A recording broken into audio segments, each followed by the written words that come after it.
ESPN, Disney Plus, and the ESPN app.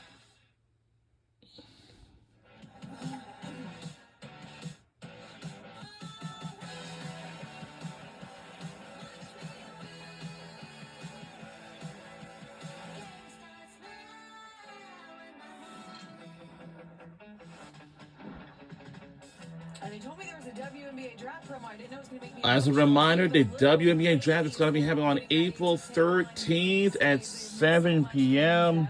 Cannot wait to see what they're able to do at the next level. We'll have the WNBA draft 2026, April 13th at 7 p.m. on ESPN. Meanwhile, speaking of the little babies, we got little babies out here shooting hoops, looking like me. There's a reason I talk about this and don't shoot on cameras. There she goes. She got one. It's been a great time out here in Phoenix hosting the Final Four for the very first time. And welcome back.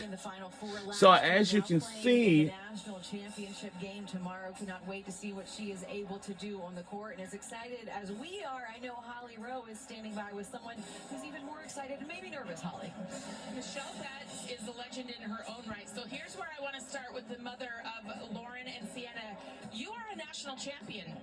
You won a national championship as a player, as volleyball player at Long Beach State. So what very unique help can you give to your daughters as they try to go for a national championship? Yeah, I think that it's just important. the mother's name is Michelle Betts. Enjoy the day and give it all they've got. Make sure they've left it all on the court. At the end of the day, you know, it's about just doing your absolute best and not worrying about that. See how much time do we have? If you do your best. Ooh, I love that. So it was like just We're under 20 minutes left. And then what needs to happen happens. You know, they had a hard time last year. Lauren was here. I know Sienna was playing, I think, in the McDonald's All-American game this time last year. And, you know, that semifinal game was hard. How do you try to be there for your kids when it doesn't go exactly right, you know, in basketball? Because you've got every one of your children playing basketball right now, I think. Every single one. I mean, it's hard. I mean, you mean logistically being there for them or being there for both, psychologically and support-wise? Yes. Well, thank goodness. I mean, we've got all the credit cards, Southwest card, Frontier card, so we got a lot of miles, so that's helping in that sense. But, you know, I think with each kid, we've tried to handle them individually as individual people and deal with them, you know, accordingly. You got to put your Sienna hat on when you're dealing with Sienna, your Lauren hat on with her, and then your Dylan hat out with Dylan, you know, and they each have their own requirements, you know what I mean?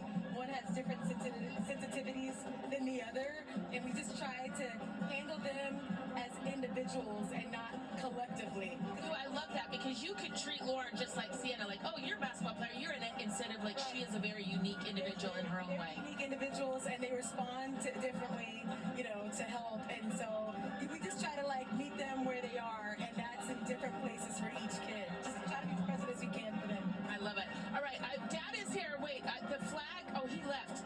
Okay, Dad was here, but he just absolutely. Oh, wait, here he is. Show Dad. Wait.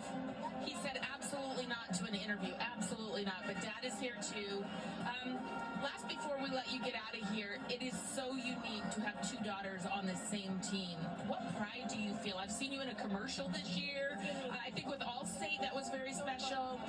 What pride do you feel when you have children performing at the highest level on the same team? It's just amazing. I'm in awe of my children, and every day I just think, what a blessing. We're so blessed. We've got children who are at the top of their game. They're capable of doing anything, you know, and I'm just in awe of them. I think they're incredible superstars, and as amazing as they've done and all the things that they've achieved, I think they're so underrated. My children are incredible. They're superstars, all three of them. They truly are very special people as well. Thank you for sharing with us. Mom is a national champion. Will her two daughters become national champions tomorrow? See if it all runs in the family. Kelsey? Holly, great interview there. That's why she's so calm, cool, and collected, because she's been there before and won it. I know her mama heart is just so proud and about to explode, getting to see what her daughters have been able to do. And you take a look at this full screen. Why are we showing you this? Well, it's because Lauren Betts is on the brink of potentially joining a very coveted list. The last instance of a player winning their respective Conference Player of the Year award and winning the program's first national title was when A'ja Wilson did it back in 2017. She's also the Defensive Player of the Year. She means so much to this UCLA program. And Carolyn, how does she make such a big impact? Well, I tell you, Lauren Betts does not do normal 6'7" basketball player things. She's got a terrific face-up game, got a very nice shot. She's also not afraid to finish through contact. Her composure and her post patience. She doesn't rush. She gets to her spots. And this season, I think even tougher in playing through contact. And this right here, oh my goodness, she is the backstop for UCLA defensively. You take a look at the reaction when she was able to come up with that block. Such a huge moment. First of all, she was like, okay, that was clean. And then she's like, okay, now I can celebrate, Coach, because that really helped seal the deal. It was a game-saving play, no question about it. I mean, that game just got closer and closer, and all because the Texas defense and their press really caused so many problems for UCLA. They just really struggled to get the ball in bounds for pretty much the last quarter of the game. Got to believe that that's something that Corey Close is going to talk to her team about, because if South Carolina watched that game and the problems that UCLA had, yeah, I can expect the Gamecocks to bring some full court pressure, especially when they go with that small lineup. The answer is not going to be for UCLA, for Hawkeyes, to throw the ball 94 feet down the floor. You're going to have a press break. You know, I think the problem is a lot of coaches say, oh, we got this press break. We go 4 across. We go 3 across. This is the thing that we do. But when the ball comes out of the net on a field goal and a free throw, you don't have time to get down there and set up 4 across. You got to be able to get open and get the ball in. And everybody has to have a lane. I'm over here trying to get open. I'm over here. I'm a screener. Everybody has a job to do so that they can get it in quickly. You've only got 5 seconds, and it looked like last night they just couldn't get open. They weren't really working hard. When you work together, they're going to switch on the screens. You really have to work on your own. I was always picking my fastest, person that could go to the ball, and of course a good free throw shooter at the same time, end of the game. And they were just kind of working on their own to get open.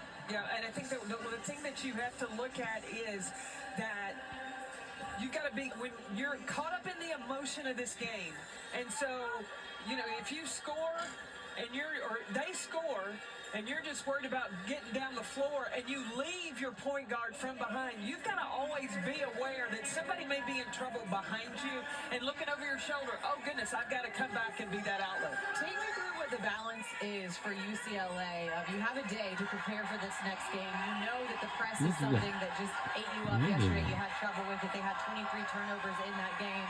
So looking at that film and learning from it and moving on and not wanting to harp too much on that because it's a new game, a new team, you're playing for a national championship. It's kind of good news, bad news, because all this week leading up to this, they had to prepare for Texas pressure. So they should have been working on their press offense all this time. So really, it's not one day. They should have had the whole week to prepare.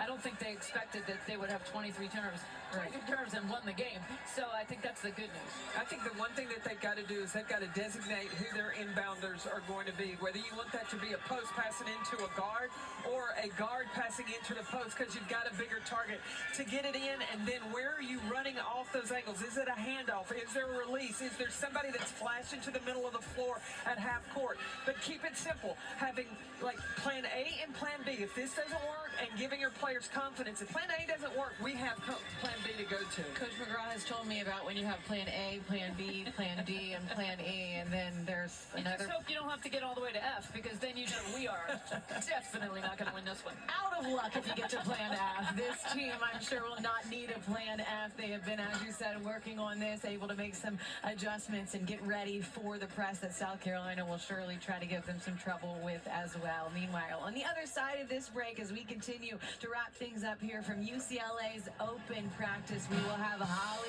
Rowe going one-on-one with Corey Close on the other side of this break. We'll be right back on the other side of this break.